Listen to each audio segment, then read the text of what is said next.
Assalamualaikum warahmatullahi wabarakatuh. Ketemu lagi pada video yang kedua masih tentang seputar peristiwa setelah proklamasi, yaitu pada kali ini kita membahas materi kelas 3 semester 2 pelajaran IPS, yaitu tentang sidang PPKI dan dukungan terhadap proklamasi kemerdekaan. Apa sih tujuan pembelajaran kali ini? Yaitu menganalisis hasil sidang PPKI, yang kedua menganalisis sambutan rakyat terhadap proklamasi. Nah, kita mulai dengan peristiwa tanggal 18 Agustus 45. Ya, ini PPKI bersidang yang pertama dan menghasilkan 3 keputusan. Yang pertama, mengesahkan rancangan Undang-Undang Dasar sebagai Undang-Undang Dasar Negara Republik Indonesia yang kemudian sering disebut UUD 1945. Nah, ini sebelum disahkan, Insinyur Soekarno menugaskan kepada Ki Bagus Hadikusumo, Kiai Haji Wahid Hasyim, Mr. Kasman Singodimedjo, dan Mr. Teuku Muhammad Hasan untuk membahas rancangan pembukaan UUD. Lanjut, yang kedua, menetapkan Insinyur Soekarno sebagai Presiden dan Dr. Andes Muhammad Hatta sebagai Wakil Presiden. Ini diusulkan oleh Otto Iskandar Dinata dan disetujui oleh peserta sidang secara aklamasi.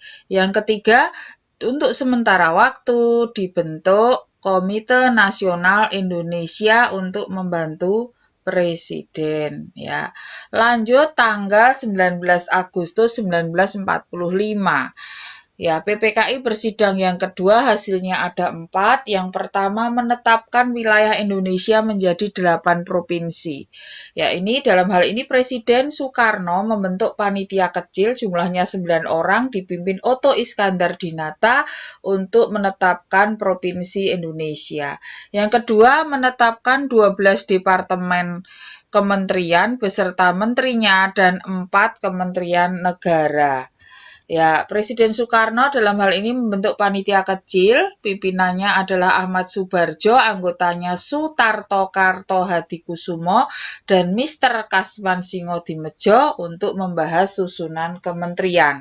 Yang ketiga, mengusulkan dibentuknya Tentara Kebangsaan. Yang keempat, pembentukan Komite Nasional di setiap provinsi. Ya, lanjut sidang yang ketiga tanggal 21 Agustus 1945. Hasilnya yang pertama, dibentuk Komite Nasional Indonesia Pusat dan Daerah. Tanggal 22 Agustus 45, PPKI kemudian mengadakan sidang pleno di Gedung Kebaktian Rakyat Jawa, Jalan Gambir Selatan nomor 10 Jakarta. Rapat berhasil membentuk Komite Nasional Indonesia Pusat yang berfungsi sebagai DPR sebelum dilaksanakannya pemilu. Ketuanya yaitu Mr. Kasman Singodimedjo. Kemudian dilanjutkan dengan adanya maklumat Presiden nomor 10 tanggal 16 Oktober 45. Kemudian KNIP diserai kekuasaan legislatif atau pembuat undang-undang dan menetapkan GBHN. Akhirnya KNIP ini dijalankan oleh Badan Pekerja KNIP yang diketuai oleh Mr. Sultan Syahrir.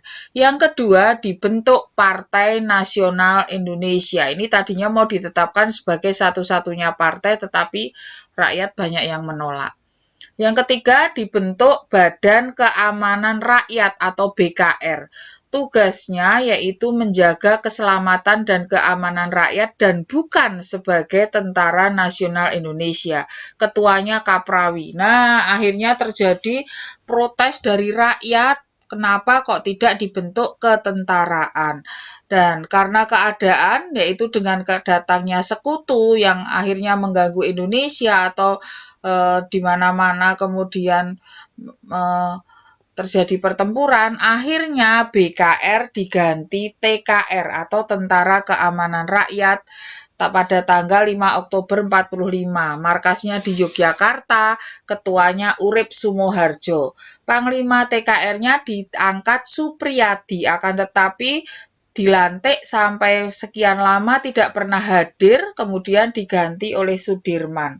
Kemudian akhirnya tanggal 24 Januari 46 namanya diganti menjadi TRI, Tentara Republik Indonesia, dan akhirnya berubah menjadi TNI, Tentara Nasional Indonesia, tanggal 3 Juni 47.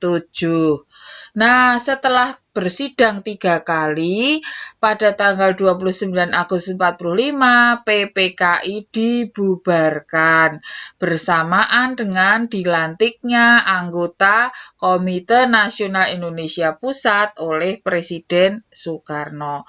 Ya, lanjut dengan dukungan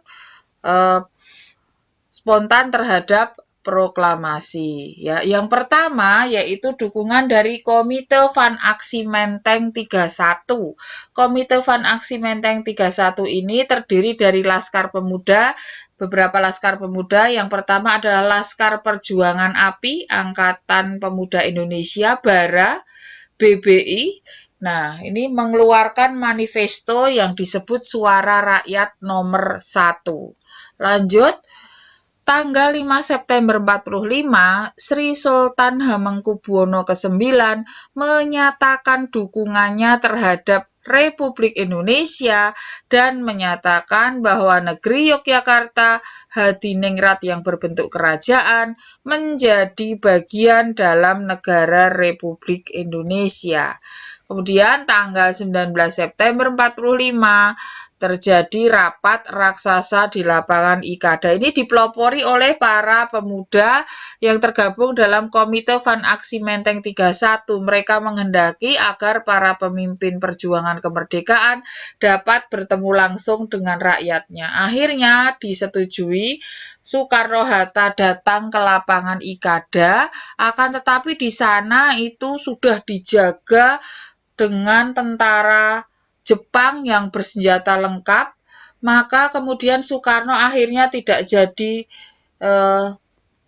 pidato yang berapi-api, tapi melakukan pidato singkat untuk meminta dukungan dan kepercayaan rakyat untuk mematuhinya dan meminta rakyat untuk segera bubar. Tujuannya agar tidak terjadi pertumpahan darah antara rakyat dengan tentara Jepang. Ya, walaupun tidak terjadi pidato yang diingini oleh rakyat, tetapi terdapat makna dari pelaksanaan rapat raksasa di lapangan Ikada, yaitu yang pertama adalah manifesto dari kewibawaan pemerintah Republik Indonesia, yang kedua mempertemukan rakyat dengan pemimpinnya, yang ketiga memberikan kepercayaan kepada pemimpinnya.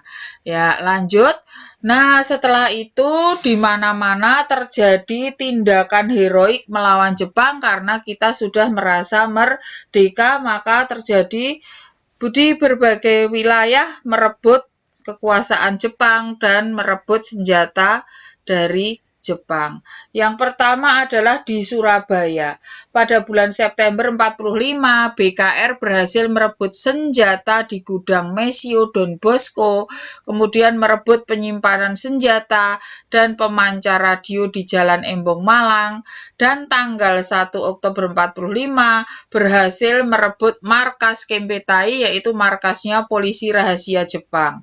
Kemudian juga terjadi peristiwa bendera, yaitu perobekan bendera Belanda dan pengibaran bendera merah putih di Hotel Yamato. Di Yogyakarta, pada tanggal 26 September 45, para pegawai pemerintah dan perusahaan yang dikuasai Jepang melakukan aksi mogok kerja. Tanggal 7 Oktober 45, para pemuda berhasil merebut markas Otsuka Butai di daerah Kota Baru. Nah, gugur 17 pemuda yang akhirnya menjadi nama jalan di daerah Kota Baru. Ada Jalan Abu Bakar Ali, Idewa Nyoman Oka, Ahmad Zazuli, Sabirin, dan lain sebagainya. Itu adalah para pemuda yang gugur. Ya, di Semarang tanggal 15 sampai 20 Oktober 1945 terjadi pertempuran 5 hari di Semarang dan gugurlah Dr. Karyadi. Di Jakarta, BKR dan para pemuda menyerbu gudang senjata di Cilandak. Di Bandung, para pemuda dan buruh merebut panser Jepang, senjata di gudang dan pabrik senjata di lapangan terbang Andir. Nah, di Surakarta terjadi pertempuran di markas Kempetai dan gugur pemuda yang bernama Arifin. Kemudian berhasil merebut senjata di Zigenzog, Mangkubumen. Di Makassar, pada bulan Oktober 45, rakyat bersama Dr. Sam Ratulangi berhasil merebut studio radio dan markas polisi Jepang. Juga terjadi bentrokan di daerah Gorontalo. Di Sumbawa, pada bulan Desember 45, para pemuda juga berusaha merebut senjata dari Jepang. Kemudian juga terjadi bentrokan di daerah Gempe dan Ape. Di Aceh, nah ini juga terjadi perlucutan senjata Jepang di Sigli, di Selimen, Langsa, dan Lok Semawe. Di Lampung, BKR berhasil melucuti senjata Jepang di daerah Teluk Betung, Kalianda, dan Manggala. Di Palembang, pada tanggal 8 Oktober 45 dipimpin oleh Dr. Akagani melakukan upacara pengibaran bendera merah putih. Nah, di Bali, tanggal 31 Desember 45 secara serentak berhasil merebut senjata dari Jepang walaupun gagal. Di Kalimantan, tanggal 14 November 45, di Balikpapan ribuan orang berkumpul di depan markas sekutu dengan membawa bendera merah putih. Itulah beberapa tindakan heroik setelah terjadinya proklamasi. Ya, sekian saja materi pada pertemuan kali ini. Jangan lupa like, komen, dan subscribe, serta share video ini ya. Serta kemudian kalian jawab kuis di forum RB yang sekaligus sebagai presensi langsung dapat nilai 100 setiap kali kalian presensi agar kita besok tidak usah remedi rapot. Oke. Assalamualaikum warahmatullahi wabarakatuh.